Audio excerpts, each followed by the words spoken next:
R C B ಮತ್ತು ಪಂಜಾಬ್ ಏನು match ರೀ ಅವನು. ಆರ್ ಸಿ ಬಿ ಹೋಮ್ ಗ್ರೌಂಡಿನಲ್ಲಿ ಸೋತರು.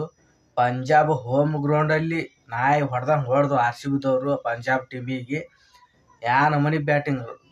ವಿರಾಟ್ ಕೊಹ್ಲಿ 76 ರನ್ ಹೊಡೆದಾರಿ, ಪಡಿಕಲ್ 61. ಇಲ್ಲೇ ನೋಡ್ರಿ ಮ್ಯಾಚ್, ಇಲ್ಲೇ ಟರ್ನ್ಔಟ್ ಮಾಡಿಬಿಟ್ಟಾರ ಇವರು. ಸಾಲ್ಟ್ ಹತ್ರ ಏನು ರನ್ ಹೊಡೆದಿಲ್ಲ, ಉಳ್ಕಿದ್ ಯಾವೂ ಹೊಡೆದೇ ಇಲ್ಲ. ಏನು ಶ್ರೇಯಸ್ ಅಯ್ಯರ್ ಸ್ವಲ್ಪ ಆರ್ ಸಿ ಬಿ ಹೋಮ್ ಗ್ರೌಂಡಿನಲ್ಲಿ ಸ್ವಲ್ಪ ಆ ಫ್ಯಾನ್ಸ್ಗಳು ಚೆರಿ ಆಡಕತ್ತಾನ, ಕಿವಿ ಹಿಂಗೆ ಮಾಡಿದಾರೆ, ಹಿಂಗೆ ಮಾಡಕತ್ತ. ನಮ್ಮ ವಿರಾಟ್ ಕೊಹ್ಲಿ ಅದಕ್ಕೆ ಉತ್ತರ ಕೊಟ್ಟನವ, ಕರೆಕ್ಟಾಗಿ ಉತ್ತರ ಕೊಟ್ಟನವ. ಶ್ರೇಯಸ್ ಅಯ್ಯರ್ಗೆ ಏನು ಮಾಡ್ಯಾನ ಅನ್ನೋದು ನಮ್ಮ ಫ್ಯಾನ್ಸ್ಗಳಿಗೆ ಗೊತ್ತದ. ಫ್ಯಾನ್ಸ್ಗಳು ಏನೇನು ಮಾಡ್ಯಾನ ಏನೇನಿಲ್ಲ ವಿರಾಟ್ ಕೊಹ್ಲಿ ಅನ್ನೋದು ಅವ್ರಿಗೆ ಗೊತ್ತದ. ನಮ್ಮ ಕಾಕಾಗ ಇನ್ನೊಮ್ಮೆ ಕೆಣಕಕ್ಕೆ ಹೋಗ್ಬಾರ್ರಿ. ಕೊಹ್ಲಿ ಕಾಕಾಗ ಕೆಣಕಿದವ್ರಿಗಂತೂ ಅವ ಬಿಡಂಗೆ ಇಲ್ಲವ. ಅವ ಮೊದ್ಲ ಸಾಮಾನ್ಯ ಪ್ಲೇಯರ್ ಅಲ್ಲದು. ಅವನ ಮುಂದೆ ಹಾರ್ಯಾಡೋದು, ಹಿಂಗೆ ನಿಗರಿ ಆಡೋದು, ಹಿಂಗೆ ಮಾಡಿದ ಹಿಂಗೆ ಮಾಡಿದ ಅವು ಎಲ್ಲ ನಡೆಯೋದಿಲ್ಲ ಅವನ ಮುಂದೆ. ಸೀದಾ ಅವ ಹೆಂಗೆ ಆಡ್ತಾನ, ಅವನು ಸೈಲೆಂಟ್ ಇದ್ದು ಬಿಡ್ಬೇಕು ನೀವು. ಅವ ಏನರ ಮಾಡಲಕ್ಕ ವಿರಾಟ್ ಕೊಹ್ಲಿ ಚೀರಾಡಲಕ್ಕ ಬಿರಾಡಲಕ್ಕ ಒಟ್ಟು ಅವನದು ಸವಾಸಕ್ಕೆ ಯಾರು ಹೋಗ್ಬಾಡ್ರಿ. ಮತ್ತು ವಿರಾಟ್ ಕೊಹ್ಲಿ ಒಟ್ಟು ಸವಾಸಕ್ಕೆ ಹೋಗ್ಬಾಡ್ರಿ. ಮತ್ತು ನೀವು ಏನರ ಹೋಗ್ತೀನಿ ನಾನು ಅವ್ನ ಮುಂದೆ ಚೀರಾಡ್ತೀನಿ ಅಂತ ಹೋದ್ರಿ, ನಿಮ್ಮನ್ನ ಹತ್ರ ಬಿಡಂಗೇ ಇಲ್ಲ.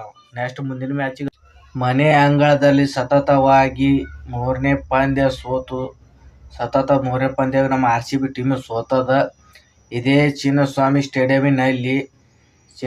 ಸ್ಟೇಡಿಯಂನಾಗ 3 ಪಂದ್ಯ ಸೋತು ಭಾಳ ಬೇಜಾರಾಗ್ಯದ ಮನ್ಸಿಗೆ. ಪ್ರತಿಯೊಂದು ಮ್ಯಾಚ್ ಒಳಗೂ ಅಲ್ಲಿ ಚಿನ್ನಸ್ವಾಮಿ ಸ್ಟೇಡಿಯಂನಲ್ಲಿ ಮ್ಯಾಚ್ ಇದ್ದಾಗ ಬರೇ ಸೋಲಾಕತ್ತಾರ ಅಲ್ಲಿ. ಅವನವನ್ನ ಏನು ಮಾಡಿಸ್ಯಾರೋ ಏನೋ ನಮ್ಗೆ ಗೊತ್ತಿಲ್ಲ. ಅದನ್ನು ಏನು ಮಂದಿ ವಿರಾಟ್ ಕೊಹ್ಲಿ ಅಲ್ಲಿ ಬ್ಯಾಟಿಂಗ್ ಆಡಬಾರ್ದು, ಏನು ಡೇವಿಡ್ ಆಡಬಾರ್ದು, ಡೇವಿಡ್ ಹೊಡಿತಾನೆ ಬಿಡ್ರಿ. ಉಳ್ಕಿದವರು ಬರೀ 2 ರನ್ 3 ರನ್ ಅಷ್ಟೇ ರನ್ ಹೊಡಿಲತ್ತ ಏನು ಕಟ್ಟಿಬಿಟ್ಟಾರೋ ಏನು ಮಾಡ್ಯಾರೋ ಗೊತ್ತಿಲ್ಲ. ಅವನವನು ಈ ಮ್ಯಾಚಿಗಂತರೂ ಭಾಳ ಮುಂದಿನ ಮ್ಯಾಚಿಗೆ ಐತ್ರಿ, ಅವನವನು ಎದುರುಗೂಡನೇ ಐತಿ, ಅಲ್ಲಿನೂ ಹೊಡಿಬೇಕು ಅವರು.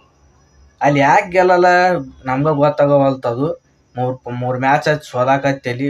ಮತ್ತು ಬೇರೆ home ground Punjab home ground Punjab home ಗ್ರೌಂಡಿನಲ್ಲಿ ಹೆಂಗೆ ಹೊಡೆದೇವ್ರಿ ತಿರ್ಬೇಡಿ. ಅವ್ರು ನಮ್ಮ ಹೋಮ್ ಗ್ರೌಂಡ್ ಒಳಗೆ ಹೊಡೆದಿದ್ರು, ನಾವು ಹೋಗಿ ಅವ್ರ ಹೋಮ್ ಗ್ರೌಂಡ್ ಒಳಗೆ ಬಿಟ್ಟೆವು ಅವ್ರಿಗೆ ಬೇಸಿನ್ಯಾಗ.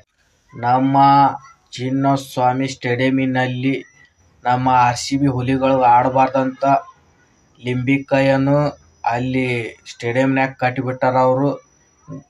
ಆ ಸ್ಟೇಡಿಯಂನಾಗ ಕಟ್ಟಿಬಿಟ್ಟಾರಿ. ಏನು ಪಾರ್ಟ್ನರ್ಶಿಪ್ ಬರಬಾರ್ದು, ಜೊತೆಯಾಗಿ ರನ್ನೂ ಹೊಡಿಬಾರ್ದು, ಸುಡಗಾಡು ಕಟ್ಟಿಬಿಟ್ಟಾರ. ಯಾಕೆ ಅಲ್ಲಿ ಒಟ್ಟು ಆಡವಲ್ರಿ ಇವು ಆ ಪಿಚ್ನಾಗ ಏನೇನೋ ಗದ್ದಲ ಎಬ್ಸ್ಯಾರಿ ಅವನವನು ಫ್ಯಾನ್ಸ್ಗಳು. ಅಲ್ಲಿ ಇಲ್ಲಿ ಹೋಗಿ ಮಾಡಿಸ್ಕೊಂಬಂದು ಇಡೋದು, ಸ್ಟೇಡಿಯಂನಾಗ ಬರೋದು, ಕಿಶೆದಾಗ ಇಟ್ಕೊಂಬರೋದು, ಹೊಡಿಬಾರ್ದು, ಮುಕ್ಕಳು ಕಟ್ಟಿ ಇಟ್ಕೊಂಡು ಕುಂದ್ರೋದು, ಹಿಂಗೆ ಮಾಡ್ತಾರೆ ಅವನವನು. ಹೊಡ್ಯಾಕತ್ತಂಪ ಅಲ್ಲಿ ಅಕಸ್ಮಾತ್ ಚಿನ್ನಸ್ವಾಮಿ ಸ್ಟೇಡಿಯಂನಾಗ ರನ್ ಬರಾಕತ್ತಂದು ಹೊಡ್ಯಾಕತ್ತ ಲಿಂಬಿಕಾಯಿ ಮಡಿಚಿಟ್ಕೊಳ್ಳೋದು. ಅವ ಏನಾರ ಹೊಡಿಲಿಲ್ಲ ಅಂದ್ರೆ ಹೊರಗೆ ತೆಗಿಯೋದು, ಹಿಂಗೆ ಮಾಡ್ತಾರೆ ಅವನವನು.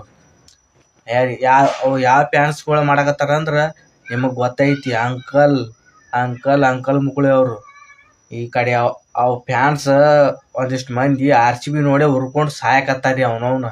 ಅದಕ್ಕೆ ಹಂಗಾಗಿ ಆರ್ ಸಿ ಬಿ ಟೀಮ್ ಏನರ ಒಂದು ಗದ್ದ ಎಬ್ಬಿಸಿ ಒಟ್ಟು ಅದು ಗೆಲ್ಲಬಾರ್ದು. ಸುಡುಗಾಡು ಅನ್ನೋನು 18 ಈ ವರ್ಷನೂ ಕಪ್ ಹೊಡಿಬಾರ್ದು, ಆ ವರ್ಷನೂ ಕಪ್ ಹೊಡಿಬಾರ್ದು. ಅವು ಸುಡುಗಾಡು ಏನೇನೋ ಮಾಡಿಸಿಡ್ತಾರ. ಆದ್ರೂ ನಾವು ಅದು 60 ಸಲ ಸೋತರು, ಅದು 2 ಸಲ 100 ಸಲ ಸೋಲಿ, ಅದು 1000 ಸಲ ಸೋಲಿ, ಒಟ್ಟು ನಾವು ಜೈ ಆರ್ ಸಿ ಬಿ. ಕಲಿಯುಗದ ವಿರಾಟ್ ಕೊಹ್ಲಿ ಕೆಣಕಿದ್ರೆ ಉಳಿದವರೆಲ್ಲ ಯಾರಾದರೂ ಏನಾದರೂ ಕೊಟ್ಟರೆ ಬಡ್ಡಿ ಸಮೇತ ವಾಪಸ್ ಬರ್ತಾನೆ ಇರುತ್ತೆ. ಅದು ಹಿಂಗೆ ನೋಡ್ರಿ, ನಮ್ಮದು ಹೊಳೆ ಕೊಡ್ತಾನೆ ಇರ್ತೀವಿ, ಹೊಳೆ ಬರ್ತಾನೆ ಇರ್ತಾವೆ. ಹಿಂಗೆ ಕೊಟ್ಕೋತಾನೆ